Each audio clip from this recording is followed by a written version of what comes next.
Hello. Hi, welcome to A1 Juncture.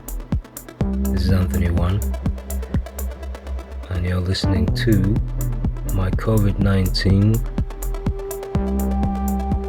video diary. Thanks for listening.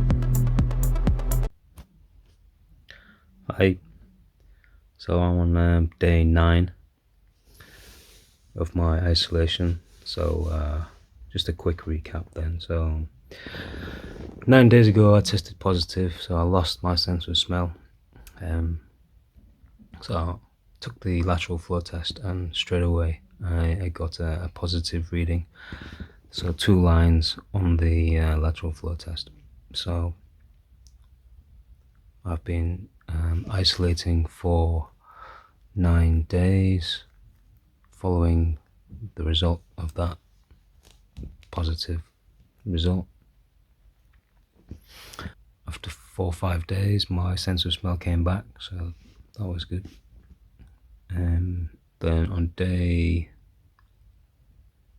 6, I took the lateral flow test again, and that almost came out negative, but there was just a tiny bit of pink on the second line, so I was still slightly positive. So I was on that was my second to last LFT test, rapid flow test. So I skipped testing on the 7th day, and I took the test on the 8th day, my last test.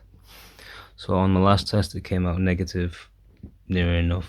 I mean, there is a slight pink line on the second line, but I mean, look at it now, it is barely noticeable. So I'm taking that as a negative. Day 9, I've been to the chemist to try and get hold of some more lateral flow tests. So they don't have any. I've tried online from the government website, and they also don't have any. So I'm thinking, well, right, I'm guessing like this entire area, or the country, doesn't have any rapid flow tests left. So that's a bit of a dilemma for some people, because you need 2 negatives to be clear. So I'm pretty much near enough clear. So I think after 10 days, then I'll still continue to be careful, and continue to be careful with social distancing and masks until I can get hold of some lateral flow tests. Otherwise, the country's just, otherwise everyone's just going to stop until they can get a lateral flow test. I don't think that's possible. People need to carry on. So day 9, I'm gonna take I'm just psyching myself up now to take the blood test, the antigen test. So I'm just looking at that. So I'm supposed to fill up this little container with blood, and it looks like you need to put quite a lot in. So I'm psyching myself up for that, because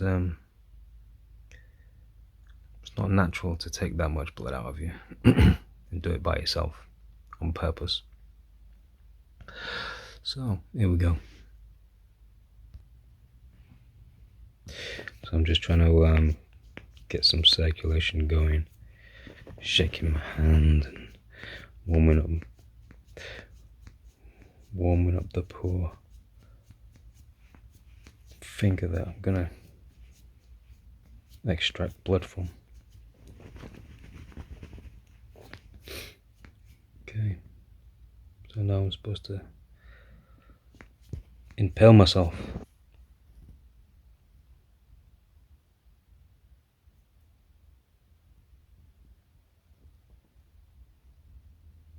That wasn't so bad.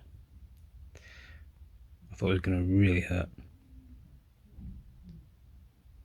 So I just wiped my hands with antiseptic cleaning thing. I think I'm just meant to squeeze my hand from the palm and try and get quite a bit of blood. So there we go. Proving quite difficult to get a decent amount of blood. So I'm gonna have to lance myself again.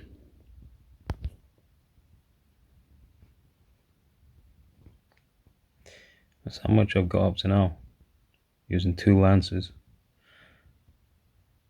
Not doing very well. So I'm supposed to get up to the 600 mark. 600. That's like a lot more than I'm getting. I've only got 3 lances. I'm on my 2nd lance already.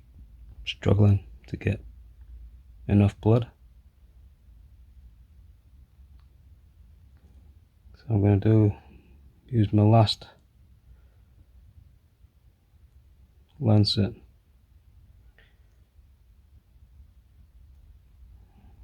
on a different finger, and then try and get the last bit. It seems like I've come this far, I've got to get the right amount. So it's my last chance. That's the last lancet. So I was wondering, why have you got 3 lancets? And it's not, yeah, it's quite difficult to get that much blood. So I'm gonna try and stimulate some blood flow again, and use my middle finger as my last bit to extract.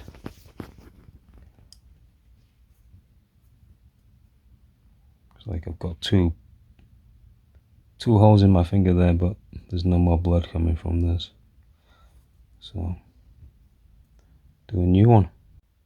Oh, got to my 600 level, one with my last lance. So it's a clever little lance. It's got a spring-loaded